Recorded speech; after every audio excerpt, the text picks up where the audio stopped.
attacks in Africa.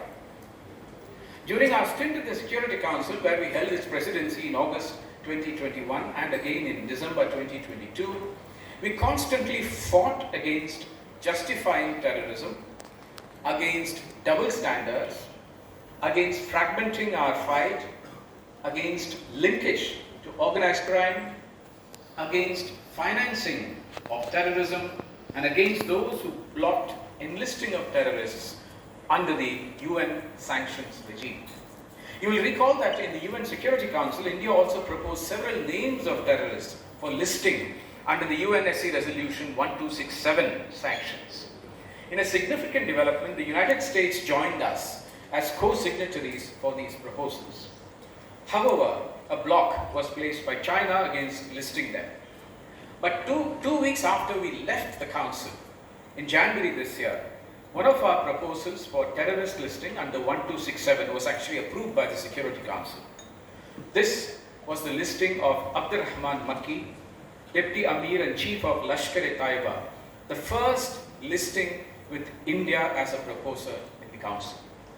This was also the first terrorist to be expressly named for terrorist acts in Jammu and Kashmir. The other proposals are still stuck.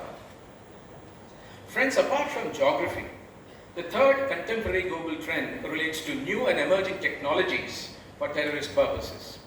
You're aware that in a unique initiative, India brought the UN Security Council counter-terrorism meeting to India, to Delhi, in October 2022.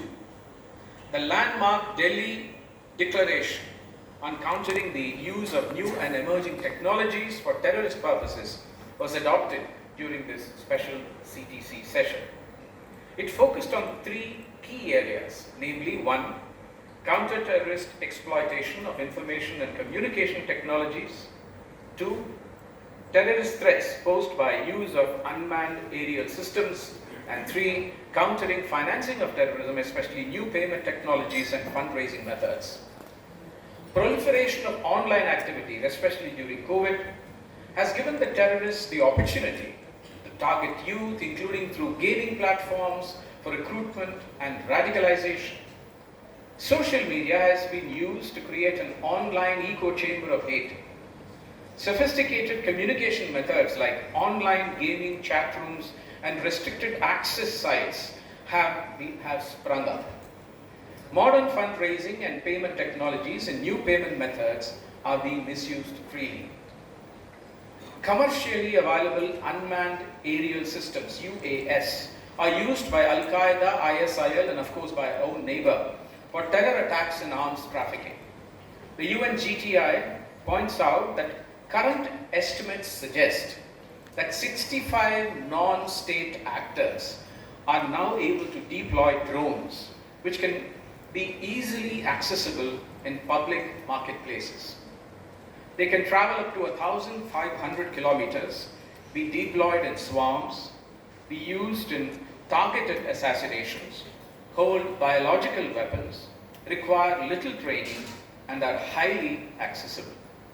Potential misuse of artificial intelligence, synthetic biology, and 3D printing remains high. In other words, we have entered a far more sophisticated and dangerous era of terrorism. Apart from initiatives undertaken by governments to counter these sophisticated terrorist methods, other significant initiatives include Global Internet Forum to Counter Terrorism, GIFCT, Global Counter-Terrorism Forum, Tech Against Terrorism, etc. We just need to be conscious that for every technological opportunity, there is an even greater terrorist challenge. Friends, the fourth contemporary trend relates to the attempt to politicize the phobias against religions to justify terror. The UN and the rest of the world have traditionally condemned phobias against the three Abrahamic religions, namely anti-Semitism, Islamophobia, and Christianophobia. And let there be no doubt about this, that religious hate should be condemned wherever they are and against whichever religion. Islamophobia, anti-Semitism, and Christianophobia, however, got exclusive reference in UN resolution and the gradual consolidation of these Abrahamic religion grouping took place. The first worrying trend is using Islamophobia as an excuse for and a justification for and to condone terror. In fact, Para 3 of the UNSC resolution 1566 of 2004, it says that terrorism is under no circumstances justifiable by consideration of a religious nature. As you may be aware, since 2006, the UN General Assembly has been adopting a global counter-terrorism strategy, GCTS, every 2 years, where all UN member states agree on a common strategic and operational approach to fighting terror. The current GCTS was adopted in July this year. During the UN General Assembly discussions on the Global Counter-Terrorism Strategy of 2023 this year, India and the others wanted to introduce a reference to the path-breaking Delhi Declaration, which I just mentioned to you, of the UN Security Council's Counter-Terrorism Committee into the GCTS. Pakistan immediately blocked this and threatened to introduce reference to Islamophobia in the GCTS texts. Such an addition would have provided Islamophobia as a justification for terrorist acts. India refused to compromise. Since the reference to the Delhi Declaration was, this particular reference in the Delhi Declaration was mysteriously dropped in the revised draft, India had no option but to dissociate itself from the entire GCTS resolution.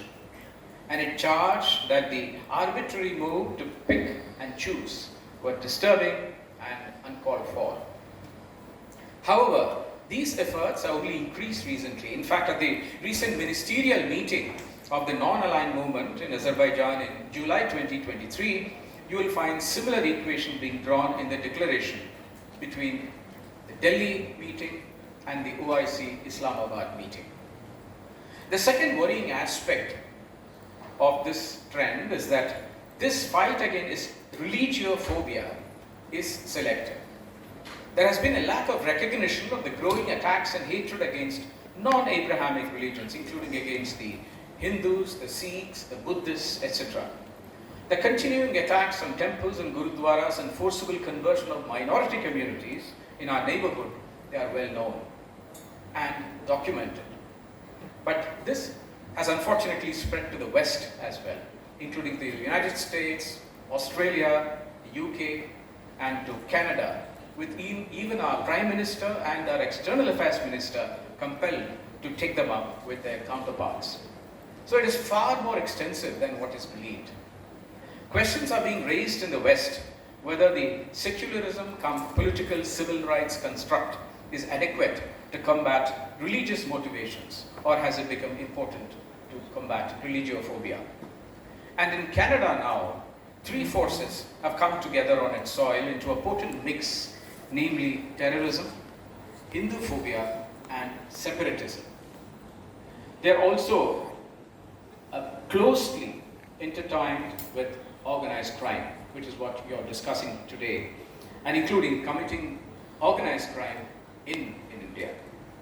Canada has legitimized terror by not recognizing it, whipped up Hinduphobia, which ironically affects its own Hindu minority citizens, and tried to revive separatism, which is Khalistan against India. This has serious implications for a multicultural, pluralistic, and democratic country like India.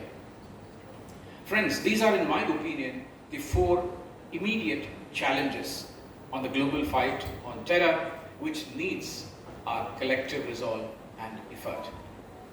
And these four trends are only going to get worse, not better. These will invite stronger reactions, which will only cause a downward spiral, as we have seen in the recent years. Unfortunately, just when we need cooperation and collaboration the most, we are getting increasingly polarized on geopolitical lines. This doesn't augur well for a global fight on terror. I hope that international conferences such as yours forge greater understanding and collaboration so that we can fight terror unitedly. I once again thank Vicky Cascade and the organizers for giving me this opportunity to share my thoughts on this very important topic. Thank you very much. Gentlemen, we close the proceedings of this session. Thanking both the eminent dignitaries. Thank you very much indeed, sir. You may kindly take your seats in the front.